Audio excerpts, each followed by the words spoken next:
Hi friends, welcome back to the channel. സ്വർണ്ണവിലയുടെ ഈ ആഴ്ചത്തെ പ്രൈസിനെ അനലൈസ് ചെയ്യുന്ന വീഡിയോയിലേക്ക് എല്ലാവർക്കും സ്വാഗതം. നിങ്ങൾക്കറിയാം, നമ്മുടെ ചാനലിൽ ഡെയിലി സ്വർണ്ണവിലയുടെ അപ്ഡേറ്റ്സുകൾ ഇടാറുണ്ട്. ആ വീഡിയോസ് നിങ്ങൾ കാണുന്നവരാണെന്ന് വിശ്വസിക്കുന്നു. അതുകൊണ്ട് തന്നെയായിരിക്കും ഈ വീഡിയോൻ്റെ നോട്ടിഫിക്കേഷൻ നിങ്ങൾക്ക് വന്നതും. അതുകൊണ്ട് തന്നെ ഈ ചാനലിൽ വരുന്ന ഡെയിലി വീഡിയോൻ്റെ നോട്ടിഫിക്കേഷൻ നിങ്ങൾക്ക് ലഭിക്കാനായി ഈ വീഡിയോ ലൈക്ക് ചെയ്ത് വെക്കുക, ചാനൽ സബ്സ്ക്രൈബ് ചെയ്ത് വെക്കുക, കൂടാതെ ആ ബെൽ ബട്ടൺ കൂടി എനേബിൾ ചെയ്ത് വെക്കുക. അപ്പോൾ നമുക്ക് വീഡിയോയിലേക്ക് കടക്കാം.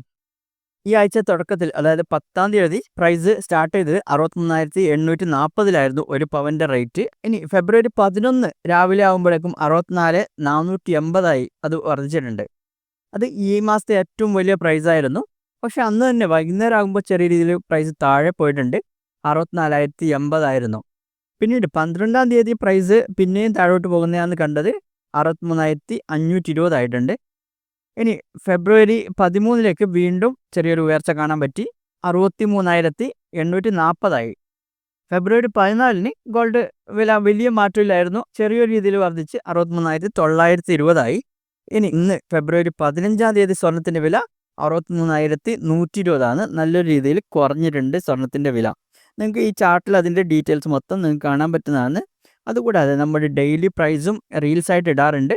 നിങ്ങൾക്ക് ഈ ചാനലിൽ തന്നെ റീൽസിൻ്റെ സെക്ഷനിൽ പോയാൽ ആ വീഡിയോസും കാണാൻ പറ്റുന്നതാണ്. അതിൽ ഓരോ ദിവസത്തെയും 1 ഗ്രാമിൻ്റെ റേറ്റ് ഇടാറുണ്ട്, 1 പവൻ്റെ റേറ്റ് ഇടാറുണ്ട്.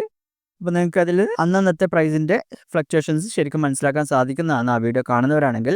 ഈ ഒരു പ്രൈസിലുള്ള വലിയ ഫ്ലക്ച്വേഷനുള്ള ഒരു പ്രധാനപ്പെട്ട കാരണം നമുക്കറിയാം, ഇന്നൊരു ട്രേഡ് വാർ വരാൻ ചാൻസ് ഉണ്ടെന്നുള്ളൊരു കൺസേൺ ലോകത്ത് മൊത്തം ഉണ്ട്. കാരണം ട്രംപ് വന്ന ശേഷം പല രാജ്യങ്ങൾക്കെതിരെയും അദ്ദേഹം താരിഫ്സ് കൊണ്ടുവരുന്നുണ്ട്. പ്രത്യേകിച്ച് ഇന്ത്യക്കെതിരെയും കൊണ്ടുവരാൻ ചാൻസ് ഉണ്ടെന്നുള്ളൊരു ഭയം നിലനിൽക്കുന്നുണ്ട്. ചൈനയ്ക്കെതിരെ, കാനഡയ്ക്കെതിരെ, അങ്ങനെ പല രാജ്യങ്ങൾക്കെതിരെയും അവർ ടാരിഫ്സ് കൊണ്ടുവരുന്നുണ്ട്. അതുകൊണ്ട് തന്നെ ഇത് ട്രേഡ് വാർ വരുന്നുള്ള ആ ഒരു ഭയം കാരണം സ്വർണത്തിൻ്റെ വില നല്ലൊരു ഫ്ലക്ച്വേഷൻ ഉണ്ടാവാൻ കാരണമാകുന്നുണ്ട്.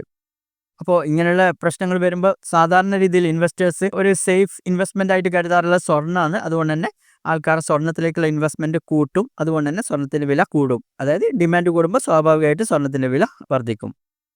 പിന്നെ US ഫെഡറൽ റേറ്റ് കഴിഞ്ഞ പ്രാവശ്യം കുറച്ചിരുന്നെങ്കിലും ഇനി വരാൻ പോകുന്ന സമയത്ത് അൺസർട്ടനിറ്റീസ് കാരണം അതും സ്വർണത്തിൻ്റെ വില ബാധിച്ചിട്ടുണ്ട്. പിന്നെ ECB, bank of England, bank of Canada ഇവരെല്ലാം റേറ്റ് കട്ടിന് പ്ലാൻ ചെയ്യുന്നുണ്ട്. അതും മാർക്കറ്റിൽ ലിക്വിഡിറ്റി കൂട്ടാൻ കാരണമാകുന്നുണ്ട്. ഈ കാരണങ്ങളെല്ലാം സ്വർണത്തിൻ്റെ വിലയെ ബാധിക്കുന്ന ഒരു പ്രധാനപ്പെട്ട കാരണമാണ്. പിന്നെ മറ്റൊരു കാരണം നമ്മൾ കഴിഞ്ഞ വീഡിയോയിൽ പറഞ്ഞാണ്, ഡോളറിനെതിരെ രൂപയുടെ മൂല്യം കുറഞ്ഞുകൊണ്ട് പോകുന്നുണ്ട്. അത് നല്ല രീതിയിൽ സ്വർണത്തിൻ്റെ വിലയെ ബാധിക്കുന്നുണ്ട്. ഇന്ത്യയിൽ ഡോളർ എത്രത്തോളം സ്ട്രെങ്ത് ആകുന്നുണ്ട് അതിനനുസരിച്ച് ഇന്ത്യയുടെ രൂപയുടെ മൂല്യം കുറയുന്നുണ്ട്. അതും സ്വർണത്തിൻ്റെ വില ബാധിക്കുന്നുണ്ട്. അപ്പോൾ ഇത്തരം കാര്യങ്ങളാണ് ഈ ഒരു വീഡിയോയിൽ പറയാനുള്ളത്. ഇതുപോലുള്ള കൂടുതൽ വീഡിയോസിനായി ചാനൽ സബ്സ്ക്രൈബ് ചെയ്യുക, കൂട്ടുകാർക്ക് ഷെയർ ചെയ്യുക. താങ്ക്